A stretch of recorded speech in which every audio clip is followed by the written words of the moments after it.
새벽 기도에 참여하신 여러분들을 주님의 이름으로 환영합니다. 이 시간 하나님의 거룩하신 은혜에 우리의 연약한 마음과 몸을 기대고 성령께서 주시는 지혜와 깨달음으로 기쁨과 잔잔한 감동이 있게 되기를 주님의 이름으로 축원합니다. 함께 기도드리고 시작합니다. 저희들을 사랑하시는 아버지 하나님, 오늘 이 아침에도 주님 앞으로 저희들을 불러주셔서 감사합니다. 주님, 저희들의 연약함과 부족함은 하나 없습니다. 그러나 저희들을 불러주시고 은혜와 사랑으로 역사하여 주셔서 순간순간마다 저희들과 함께하여 주심으로 일으켜 세우시고 다시 살 수 있도록 은혜를 허락하여 주셔서 정말 감사합니다. 아버지 하나님, 그런 저희들이 주님께서 주시는 은혜와 사랑을 저버리지 아니하도록 인도하여 주시고 저희들의 가슴 속에 늘 살아있는 주님을 향한 진실된 사랑을 점점 키워나가고 주님 안에서 잘할 수 있도록 인도하여 주시옵소서. 저희들의 모질고 거칠은 성격이 온화한 주님의 모습을 바라볼 때마다 깎이고 점점 작아질 수 있도록 인도하여 주시며 주님께서 역사하시는 놀라운 능력에 저희들의 삶을 기대고 또 주님께서 인도하시는 그 인도하심을 따라 늘 언제나 승리하는 저희들 되게 도와주시옵소서. 오늘도 세상 풍파에 힘겹고 어려워 지쳐 주님 앞에 간구하는 주님의 사랑하는 자녀들 기도를 들어주시고 응답하여 주시며 그들과 함께하여 주셔서 용기 잃지 않도록 도와주심으로 다시 일어서서 주님만 바라보고 살아갈 수 있도록 역사하여 주시옵소서. 주님, 오늘 은혜의 이야기 함께 살펴볼 것입니다. 주님의 은총과 또 성령의 인도하심으로 이 시간 감동이 있고 감사가 있을 수 있는 귀한 시간 되게 하여 주시옵기를 저희들을 사랑하시는 예수님의 이름으로 간절히 기도드립니다. 아멘. 오늘은 삶과 영원한 복음 셋째 날인 화요일 은혜의 이야기 함께 살펴보겠습니다. 제 몸만 봐도 은혜가 가득한 기대되는 시간이 될 것입니다. 우리는 우리의 구주이신 예수 그리스도와 그분을 보내신 아버지와 우리의 우둔함을 깨우쳐 주시는 성령의 임재를 생각만 해도 깊은 감사와 눈시울이 뜨거워지는 감동이 있습니다. 우리가 살펴보고 있는 이 세 천사의 기별 또한 그 뜨끈뜨끈한 은혜의 이야기입니다. 이 은혜는 세 천사의 기별이 영원하다는 부분을 좀 더 구체적으로 살펴보면 볼수록 더욱 확실하게 드러나는데요. 그 시작점을 기별을 전해주는 요한의 때가 아니라 요한이 바라보는 미래에 있을 그때에 이루어진 것도 아닌 온 인류가 시작되기도 전에 이루어진 놀라운 경륜이라는 사실입니다. 우리는 오늘 이 부분을 함께 살펴볼 것입니다. 세상에서 말하는 은혜와 성경에서 말하는 은혜는 다릅니다. 성경에서 말하는 은혜는 우리의 신분을 바꾸어주는 은혜입니다. 즉, 죽을 수밖에 없는 사람에게 영원히 살 수 있도록 필요한 모든 부분을 값없이 주신다는 것입니다. 에베소서 4장 7절에 대한 화이주석은 이렇게 진술합니다. 은혜란 사랑을 받을 가치가 없고 잃어버린 바 된 사람에게 사랑을 베푸는 것을 의미한다. 그리스도는 여호와 우리의 의라 일컬음을 받으시며 믿음을 통하여 각자는 여호와는 나의 의시다 라고 말할 수 있어야 합니다. 믿음으로 이 하나님의 은사를 굳게 붙잡을 때에 하나님을 찬양하는 소리가 우리의 입술에서 떠나지 않게 될 것입니다. 우리들은 다른 사람들에게 보라, 세상 죄를 지고 가는 하나님의 어린 양이로다 라고 말할 수 있을 것입니다. 왜냐하면 그분께로부터 완전한 대속을 받았기 때문이에요. 그때에 우리들은 잃어버린 영혼들에게 구원의 계획에 관하여 말할 수 있을 것이고요. 이 세상이 죄의 저주 밑에 있을 때에 주님께서는 타락하고 소망이 없는 죄인들에게 자비의 조건들을 제시하셨으며 당신의 은혜의 가치와 의미를 나타내 보이셨습니다. 은혜란 공로가 없이 받는 호의입니다. 죄에 대하여 전혀 알지 못하는 천사들은 저들에게 은혜를 베풀었다 할지라도 그 의미를 깨닫지 못하며 다만 우리들의 범죄한 상태만이 자비한 하나님께로부터 은혜의 역사하심을 요구하게 됩니다. 그래서 죄 있는 우리가 하나님께로부터 받은 다음 없는 은사, 즉 대속, 예수 그리스도를 통하여 이루어 주신 구원의 경륜들이 바로 우리에게 필요한 부분이고 우리가 경험해야 하는 부분이고 우리 범죄한 상태인 우리만이 분명하게 깨달을 수 있는 부분입니다. 새 천사의 기별은 측량할 수 없는 구주의 사랑에 관한 이야기죠. 우리를 너무나 사랑하셔서 우리 중 한 사람이라도 잃어버린 바 되기보다는 차라리 자신이 지옥의 고난을 겪기를 원하시는 예수님의 이야기입니다. 십자가 위에서 고통과 아픔 속에서 죽어가셨던 주님은 바로 죄로 인하여 죽임을 당해야 하는 나의 죽음을 대신 죽으시면서 죄를 싫어하시는 하나님의 자비 없는 진노로 죄로 인해 찾아온 결과들을 받으신 것입니다. 그것은 무한하고 헤아릴 수 없고 이해할 수 없고 다음 없고 멈추지 않는 영원한 사랑에 관한 이야기이죠. 흠없는 하나님의 아들이 십자가에 달리셨어요. 그분의 삶은 우리를 위한 온전한 헌신의 삶이었습니다. 그분의 살은 채찍에 맞아 찢어졌고요. 그처럼 자주 축복하기 위하여 펴셨던 그분의 손은 기둥에 못 박히셨습니다. 사랑의 봉사로 피곤할 줄 모르던 그분의 발도 나무 기둥에 못 박혔고요. 그분의 고귀한 머리는 가시관에 찔렸습니다. 그분의 떨리는 입술은 비통의 부르짖음을 발해야 했고요. 그분이 참으신 모든 것, 곧 그분의 머리와 손과 발에서 흘려내린 이 핏방울과 그분의 몸을 괴롭힌 고통과 아버지께서 얼굴을 숨기심으로 그분의 영혼을 가득 채웠던 말할 수 없는 고민은 인류의 각 사람에게 이렇게 말합니다.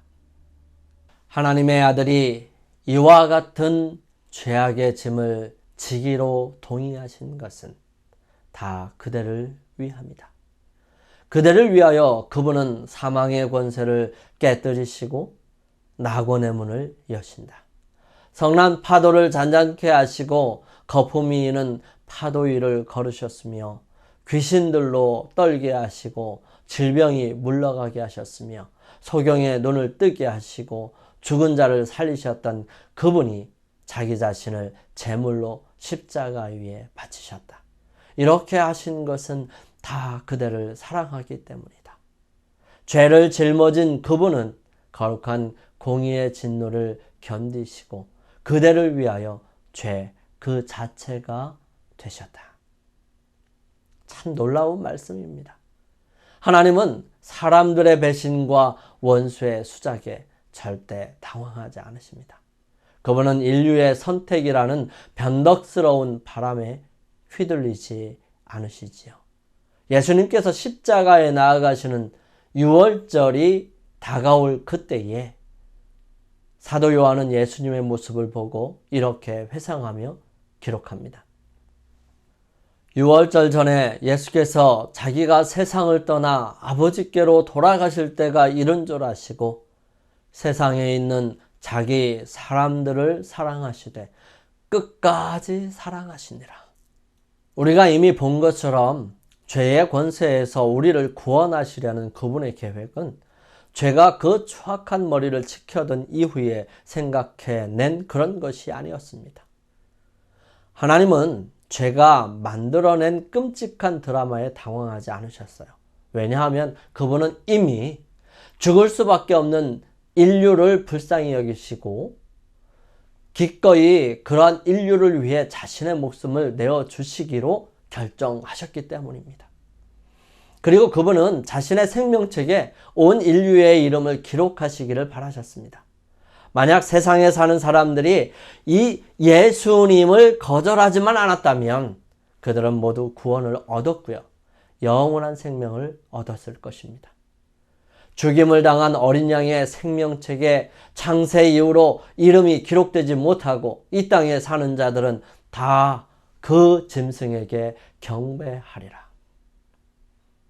그렇지만 이 배반한 사람들, 거절할 사람들, 짐승에게 경배할 사람들이 있을 것을 주님께서는 이미 아셨고 그럼에도 불구하고 그들을 위하여 구원의 경륜을 마련하셨다는 사실입니다. 온 인류를 향한 그분의 사랑은 변함이 없으셨다는 사실이죠.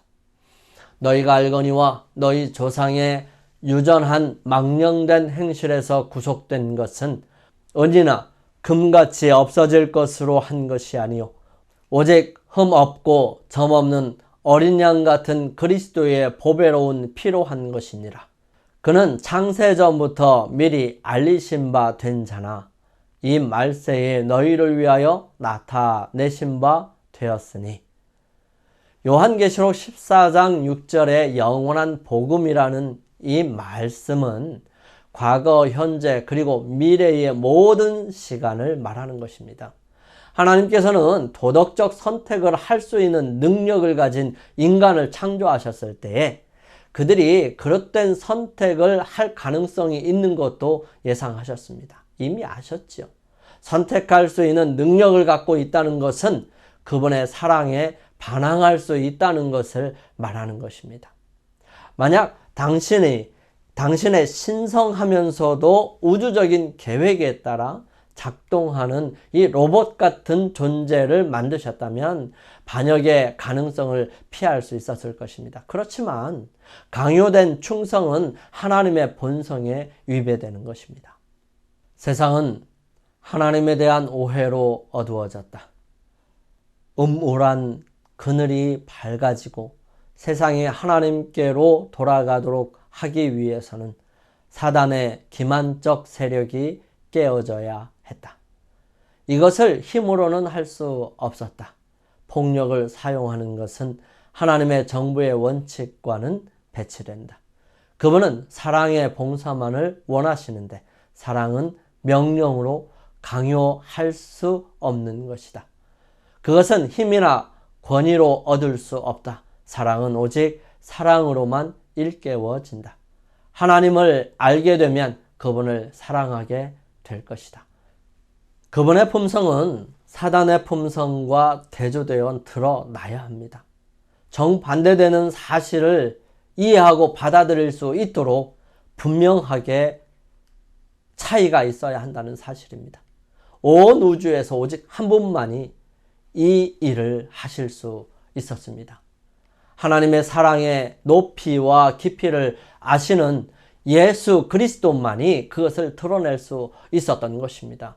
세상의 어두운 밤에 의로운 해가 떠올라서 치료하는 광선을 바라지 않으면 안 되었던 것이죠.